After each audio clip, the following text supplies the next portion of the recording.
Once upon a time, there was a strange and beautiful land where the usual laws of nature seemed no longer to apply. Winter never visited here, and wealth lay all around, free for the taking. It was a fairy tale place, complete with castles. And when word of such wonders got out, people came to it in droves. They came, and they kept coming, and coming, and coming, and coming, doubling Florida's population every generation since 1940. And they all believed in happy endings, perpetual sunshine, and heavy doses of make-believe.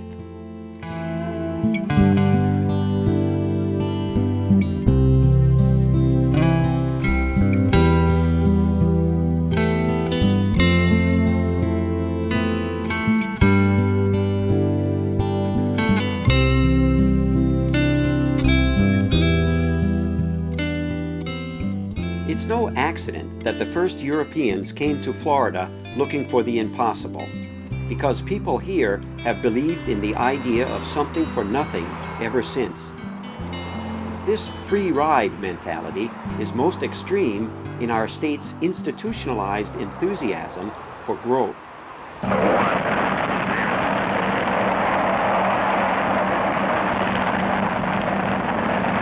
The 20th century has produced a new breed of man, a man on the move, curious, alert, with his eyes on the stars and his feet solidly on the ground, living enthusiastically for today, but working hard to turn dreams of a better world into tomorrow's reality. This is his century, fast-moving, full of action and discovery, and this is his city, a modern, vital 20th century city in the heart of an area that is alive with excitement and growth. This is a city in which today's new breed of man can actively pursue his work and his play to the full limits of his capacity. But that cherished 1960s ideal of a vacation lifestyle for everyone, or at least for middle-class white males with perfectly dressed wives in the suburbs, has worn pretty thin over the years. Despite America's general prosperity in the 1990s, when inflation was low and jobs, spending, and investment all were booming, Florida's median household income dropped from 33rd in the country to 40th by the year 2000. Bank deposits per capita in our state went from 22nd in the whole U.S. to 40th. We're 41st for total state spending and 49th for state spending on education. We're 49th worst for crime, too, but that's actually up a notch from 1990 when we had the highest crime rate in the country. Our parks are crowded, our roads are jammed, our kids are going to school in portable classrooms. In many important respects, life in Florida is getting worse, not better. So why are state leaders still trusting that growth will somehow save us, when growth is looking more and more like the problem instead of the solution?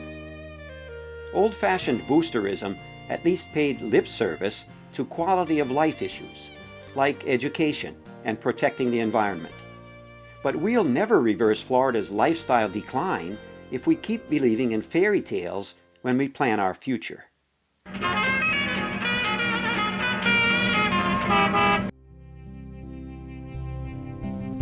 Growth and progress are two different things. Growth is just getting bigger. Progress is getting better. The old idea of unlimited growth ignored the obvious fact that living things are not unlimited. Virtually every plant and animal, including us, only grows actively until it reaches maturity, its natural limit. After that, growth stops or greatly slows. If it doesn't, it becomes a disease called cancer. Demographer Lee Bouvier, now teaching at Old Dominion University, lived in Florida for 10 years and co-authored a major study of Florida's population. Earlier on in the 20th century, population growth was good for Florida. It was sparsely populated. More people meant more jobs and so forth. But unfortunately, that growth kept on going, and by now, population growth is an enormous problem for Florida, as it cannot handle the infrastructure needed for more schools, more highways, more police. And I haven't talked about the tourists, which add millions more. So clearly, Florida has a very big demographic problem, and unless it addresses it very soon from every angle, fertility, domestic migration, international migration, it's just going to get worse and worse. Because by about the year 2020 or so, the baby boomers will be retired, and if the pattern still holds, many of them will be moving to Florida. For example, many people move to Florida not only because of the weather, because it's a low tax state. Well, it's a low tax state because you're not taking care of the problems, the infrastructure. First of all, the people should be aware, and especially the politicians should be aware, that while development sounds great, and the developer's right there to tell you that it's a great thing, there's a limit, and I think we've already passed that limit.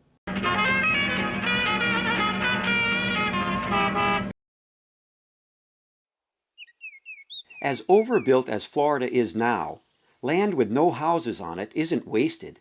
It's just being used for other things, including valuable things like recharging Florida's clean water supply. And it isn't undeveloped at all. These natural systems took millions of years to reach a level of organization and complexity we're only beginning to understand. Before we pave over still more of them, we need to ask if what we're getting in return is worth it.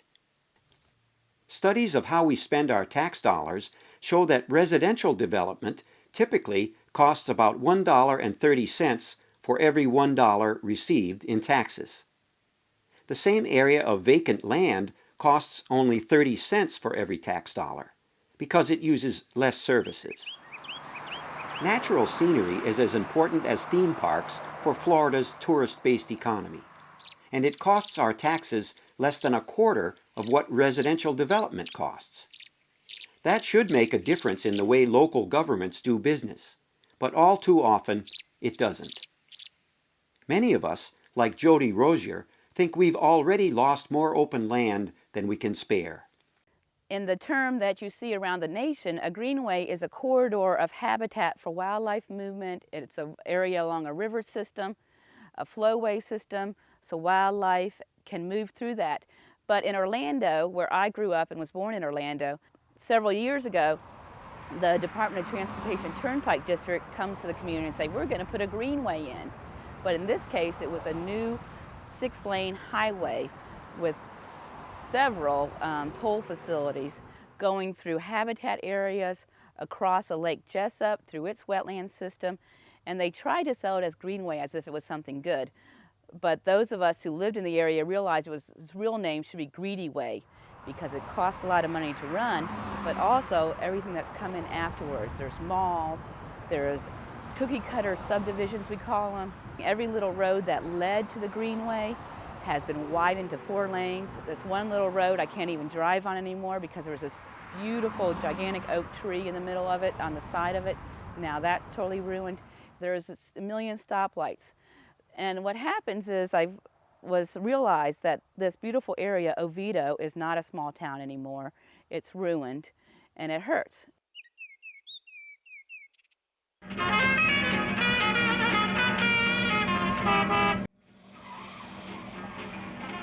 More jobs mean more people, and more people mean more residential development.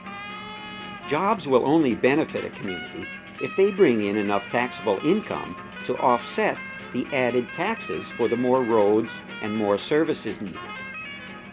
For over a decade, Florida's new jobs have been mostly low-paying retail and service jobs related to tourism. That's why the average wage here is only 87% of the national average. Our growth industry is about twice as big as it is in the rest of the country. But instead of construction preparing the way for technical and other value-added jobs, it has become an end in itself, pumping out more and more new houses that add to Florida's tax burden. James Nicholas, a professor of urban and regional planning at the University of Florida, has taken a hard look at the impacts of Florida's growth. The best estimate we have is that it costs about $40,000 to accommodate each new household in Florida with streets and police protection, solid waste disposal, schools, a big part of that. We require the construction of 125 to 150,000 new homes per year for jobs, for tax revenues. And we know that that cannot continue. And that we're going to have to find means for people to have jobs and earn good livings other than building homes. Simply put, Florida cannot fund the level of growth that Florida is having. And so the more growth we have, the bigger the fiscal shortfall. What we should focus on in the growth debate really is development rather than simply growth. If we become better, then sure, it's progress. If we simply become bigger, whether or not it's progress should be questioned.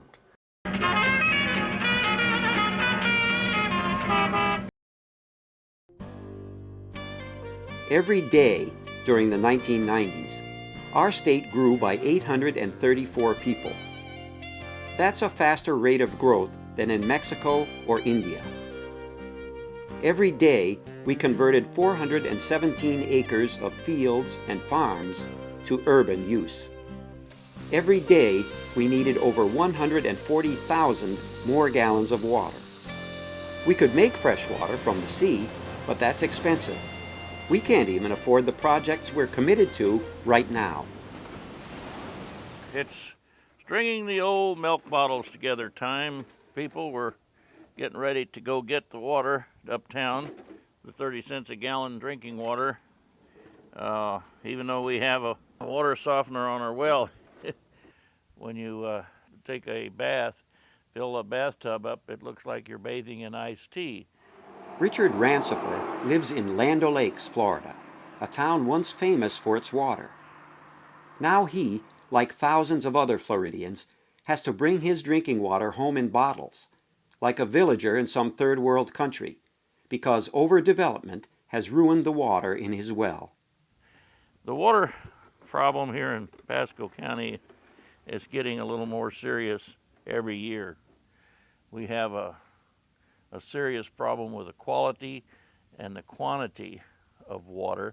The water management people just keep issuing more and more permits, way more than can be sustained by the water that flows back into the aquifer.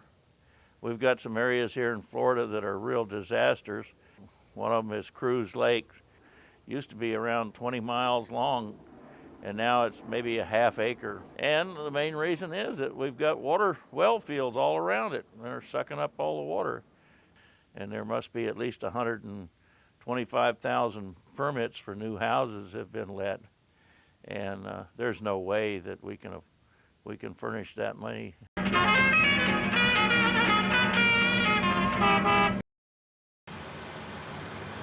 A few people made a lot of money messing up Florida's environment for a century and a half, and everybody is now paying the price for it. But instead of heeding the warning signs nature is giving us, many local governments keep permitting thousands of new houses, with little thought for how that will affect our already stressed water supply or anything else. The Florida Department of Community Affairs, which administers our Growth Management Act, has approved development for 101 million people in Florida. Biologists and land use planners say with current lifestyles, our sustainable population size should be around 6 or 7 million. We're now over 16 million. Something's got to give. And maybe it already has. At least a few elected officials seem to be getting the message. Pegeen Hanrahan is District 3 Commissioner for the City of Gainesville. Really, when a public official makes a decision that affects a community, They really ought to be thinking about the overall impact and not just the private interests of those who are coming with a request, but the public interest at large. And we're really trying to work to have a unified vision of what we'd like our community to look like as it grows and how we'd like it to function and to feel. We want to have good quality communities that have live-work units perhaps, that have neighborhoods that have a broad cross-section of people living in them. We have done some projects with the private sector, and one great example is Union Street Station. The city participated in assisting to make that project a viable economic project that is commercial on the first floor, office on the second, and residential on the third, fourth, and fifth. And the great thing about it is that some of the people who live there, perhaps if they work downtown, they don't need to be using up the natural resources associated with driving cars. They're living in a more compact area. They're able to, go to restaurants and shops and theaters and those kinds of things right close to where they live and work.